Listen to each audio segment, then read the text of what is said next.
Back to my YouTube channel. So నేనైతే కర్ణాటక వెళ్తున్నా. 6 days 6 reels and 6 long videos అయితే నేను అప్లోడ్ చేస్తాను. ఎలా అంటే అక్కడ నేను ఏమేమి ప్లేసెస్ విజిట్ చేసిన అండ్ అన్నీ ప్యాక్ చేసుకున్నాను నేను. అండ్ బస్ కాడికి వెళ్ళిపోతున్నా. స్కూల్ నుంచి అయితే పోతున్నాం మేము, కాలేజ్ నుండి. 12 places అయితే మనకి మెన్యూ ఇచ్చారు. సో ఇక్కడ నేను డిస్ప్లే చేస్తున్నాను 12 places. ఈ 12 places రీచ్ అయ్యి మేము మళ్ళీ రిటర్న్ అవుతాం. వెనస్డే నేనైతే వ్లాగ్స్ డే బై డే ఖచ్చితంగా అప్లోడ్ చేస్తాను. ఖచ్చితంగా చూడండి అండ్ లైక్ చేయండి, షేర్ చేయండి, సబ్స్క్రైబ్ చేసుకోండి. మేము జగిత్యాల నుంచి కర్ణాటక అయితే స్టార్ట్ అయిపోయినాం. మధ్యాహ్నం అట్లా స్టార్ట్ అయినాం అండ్ మార్నింగ్ వరకు అయితే మేము కర్ణాటక రీచ్ అయినాం. ఈ ట్రావెలింగ్ అంతా 12 hours 13 hours పట్టింది మనకి.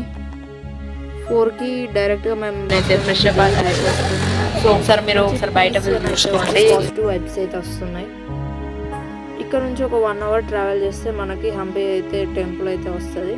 సో 1 hour ట్రావెల్ చేసిన తర్వాత మనకి హంపి టెంపుల్ అనేది వచ్చింది.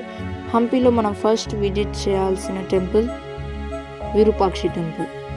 ఇది ఎక్కడో కాదు, తుంగభద్ర రివర్ మీదనే ఉంది. దీని పేరు వచ్చేసి విరూపాక్షి టెంపుల్. ఎందుకు ఇది ఫేమస్ అంటే 7th century నుంచి, అంటే అప్పుడు బాదామి చాళుక్య వాళ్ళు రూల్ చేస్తారు అన్నట్టు కర్ణాటక మొత్తం ఒక లార్జ్ పార్ట్గా. అప్పటి నుంచి ఇప్పటి వరకు ఇక్కడైతే పూజలు జరుగుతున్నాయి. విరూపాక్షి టెంపుల్ అంటే శివుని ఆలయమే. మరి టెంపుల్ ఎలా డిస్ట్రాయ్ అయింది అనుకుంటున్నారు? 1336లో Harihara and ముఖ్యరాయ Vijayanagara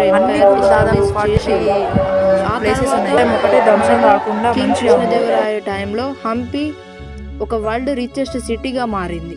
for reason travellers కూడా హంపిని చూసి వాటే గోల్డెన్ సిటీ అని డిస్క్రైబ్ చేసారు. కానీ 1565లో బాటిల్ ఆఫ్ తలికోట తర్వాత హంపి డిస్ట్రాయ్ అయిపోయింది. మరి ఈ బాటిల్ ఆఫ్ తలికోట అంటే ఏంటి? బాటిల్ ఆఫ్ తలికోట అంటే ఒక ఇద్దరి మధ్య జరిగిన యుద్ధమే. అది ఎవరెవరి మధ్య అంటే Vijayanagara empire and Deccan sultanate మధ్య జరిగింది ఈ యుద్ధం తర్వాత గోల్డెన్ సిటీకి ఎండ్ వచ్చింది. హంపి డిస్ట్రాయ్ అయిపోయింది. ఒక శివుని ఆలయం మాత్రం మిగిలింది మనకి. ఇక్కడ లోపలి గుహలోకి వెళ్తే గుహలాగా ఉంది. అందులోకి వెళ్తే మనకు ఒక అమ్మవారి దర్శనం అయితే ఇస్తారు. ఇక్కడ నంది చెవుల మధ్య నుంచి చూస్తే మంచిది అని నమ్మకంతో అందరు చూస్తున్నారు. అండ్ ఇప్పుడు పైనకి అయితే ఎక్కుతున్నా. మళ్ళీ స్టోరీ అయితే స్టార్ట్ చేద్దాం.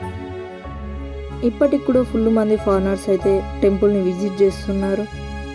గుడిలో నుంచి బయటకు వచ్చిన తర్వాత లెఫ్ట్ సైడ్ అయితే మనకి కోనేరు ఉంది. ఇక్కడ టోటల్గా ఈ టెంపుల్ అనేది 0.1 square kilometers ఏరియాలో ఉంది. పైన చూసుకుంటే మనకు మొత్తం డిస్ట్రాయ్ అయిన టెంపుల్సే కనిపిస్తాయి. ఒక్క దాంట్లో కూడా పూజలు జరిగాయి, క్లోజ్ అయి ఉన్నాయి. ఇక్కడ లార్డ్ గణేష్ టెంపుల్ కూడా ఉంది. టెంపుల్లో చాలా పెద్దదిగా ఇదే టెంపుల్లో ఉన్నాడు మనకు లార్డ్ గణేష్ అనేది. ఇదే లార్డ్ గణేష్ విగ్రహం. నెక్స్ట్ మేము డైరెక్ట్గా విఠల టెంపుల్కి అనేది స్టార్ట్ అయినాం. ఇది హంపిలో మోస్ట్ ఫేమస్ టెంపుల్స్లో ఒకటి. ఈ టెంపుల్ లార్డ్ విష్ణుకి డెడికేట్ చేసిన టెంపుల్. ఈ టెంపుల్ కూడా సేమ్ విజయనగర ఎంపైర్లో స్టార్ట్ అయింది. మెయిన్గా 15th-16th centuryలో ఎస్పెషల్లీ కింగ్ దేవరా మరియు కింగ్ కృష్ణదేవరాయ ఆ టైంలో డెవలప్ చేసారు. ఈ టెంపుల్ ఆర్కిటెక్చర్ అనేది చాలా unique and hug stone pillars, పెద్ద పెద్ద మండపాలు ఉన్నాయి. యుద్ధం తర్వాత ఇందులో పూజలు స్టాప్ అయిపోయినాయి. అండ్ మీరు చూసుకుంటే ఇది కూడా డిస్ట్రాయ్ అయిపోయినట్టు ఎంత క్లియర్గా కనిపిస్తుందో చూడండి. ఆ మండపాలు కానీ ఫస్ట్ మెయిన్గా మన గోపురమే సగం డ్యామేజ్ అయ్యి ఉంది ఫ్రంట్లో.